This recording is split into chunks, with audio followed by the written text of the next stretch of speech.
تو آپ نے فرمایا تسبحون و تکبرون و تحمدون دبر کل صلاۃ ثلاث و ثلاثین مرہ، ہر فرض نماز کے پیچھے، بعض روایت میں مکتوبہ ہے ہر فرض نماز کے بعد، اور یہ سلام کے بعد 33 مرتبہ سبحان اللہ، 33 مرتبہ اللہ اکبر، اور 33 مرتبہ الحمدللہ۔ تسبحون تسبیح کہو سبحان اللہ، تکبرون اللہ اکبر، و تحمدون الحمدللہ، دبر کل صلاۃ مکتوبہ، فرض نماز کے بعد ثلاث و ثلاثین مرہ، 33 مرتبہ۔ یہ وظیفہ بڑا زبردست ہے۔ اب ابو صالح کہتے ہیں،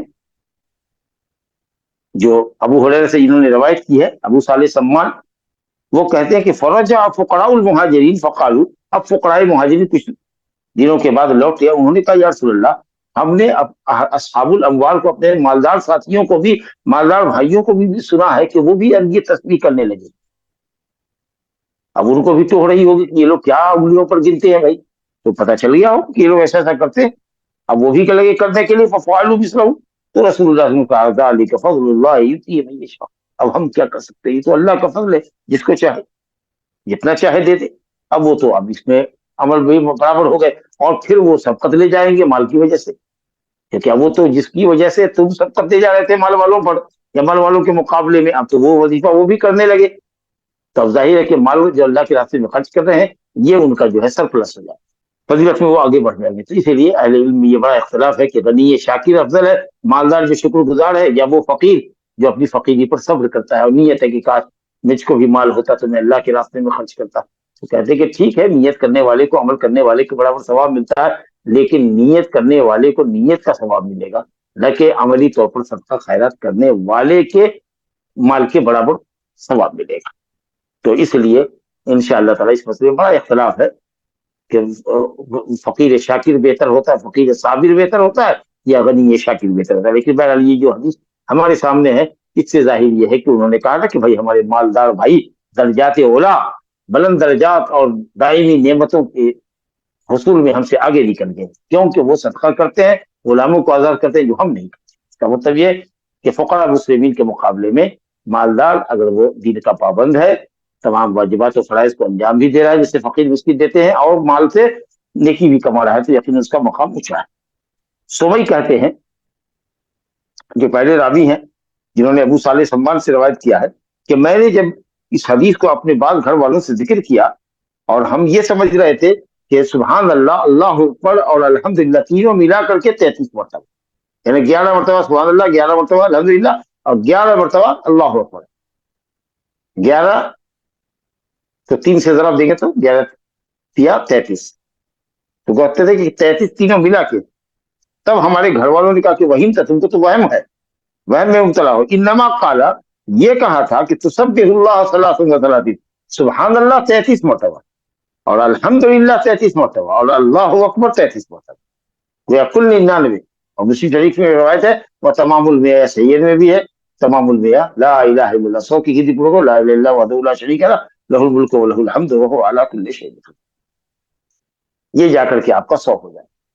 اور بعض روایت میں سبحان اللہ 33 مرتبہ، الحمدللہ 33 مرتبہ، اللہ اکبر 34 مرتبہ۔ بعض روایت میں سبحان اللہ، الحمدللہ، لا الہ الا اللہ، اللہ اکبر 25 مرتبہ کر کے 100 کی گنتی پوری کر۔ کئی طریقے سے وظیفہ آیا ہے، مختلف اوقات میں مختلف وظیفے پر عمل کرنا چاہیے تاکہ 100 کی گنتی بھی ہو جائے، اور الحمدللہ۔ اچھا، بعض روایت میں 10 مرتبہ، 30 مرتبہ کر لیں سبحان اللہ الحمدللہ اللہ اکبر، 10 مرتبہ تو 30 مرتبہ کا بھی ذکر ہے۔ تو کہتے ہیں فرجعت الی ابی صالح سمی، کہتے ہیں کہ جب میں نے یہ سنا اپنے گھر والوں سے، انہوں نے میری اصلاح کر دی کہ 33 مرتبہ کل نہیں، تینوں الفاظ ملا کر کے 33 مرتبہ نہیں بلکہ 99 مرتبہ۔ تو جب میں نے ابو صالح سے کہا تو کہا کہ ہاں بالکل ٹھیک کہا، اللہ اکبر و سبحان اللہ والحمدللہ، اس طرح اگر گنو اللہ اکبر و سبحان اللہ والحمدللہ، یا سبحان اللہ والحمدللہ واللہ اکبر، سبحان اللہ والحمدللہ واللہ اکبر، سبحان اللہ والحمدللہ واللہ اکبر، اس طریقے سے 33 مرتبہ اور کرو گے تو تینوں کلمے اگر 33 مرتبہ بولتے ہو تو آٹومیٹکلی 99 ہو گیا، 99 ہو جائے گا۔ اور 100 مرتبہ اللہ اکبر، لا الہ الا اللہ وحدہ لا شریک لہ لہ الملک و لہ الحمد وہو علی کل شیء قدیر۔ ھذا وباللہ التوفیق، صلی اللہ علی نبینا محمد وعلی آلہ وصحبہ اجمعین۔ جزاک اللہ خیر شیخ۔ وإیاکم، لا الہ الا اللہ۔ السلام علیکم شیخ. فرض نماز کے بعد عموماً دعا کرتے ہیں، کیا یہ ثابت نہیں ہے؟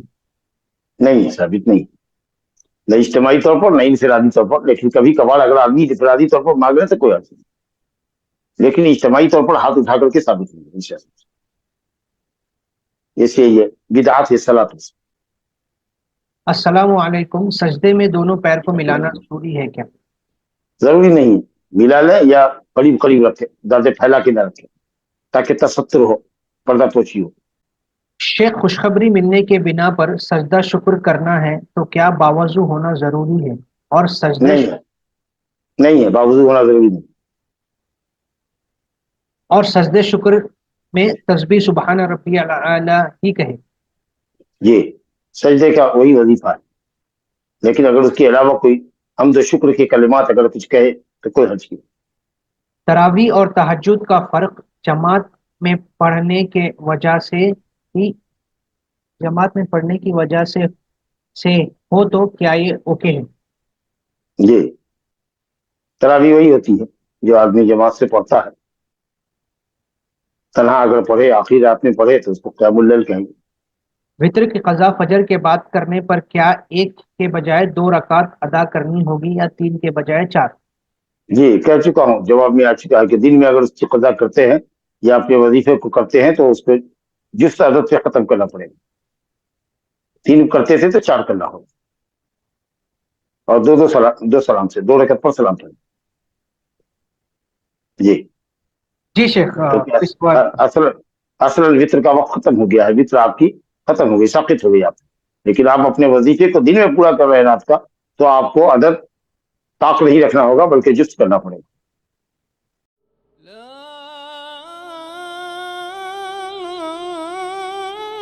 إله إلا الله.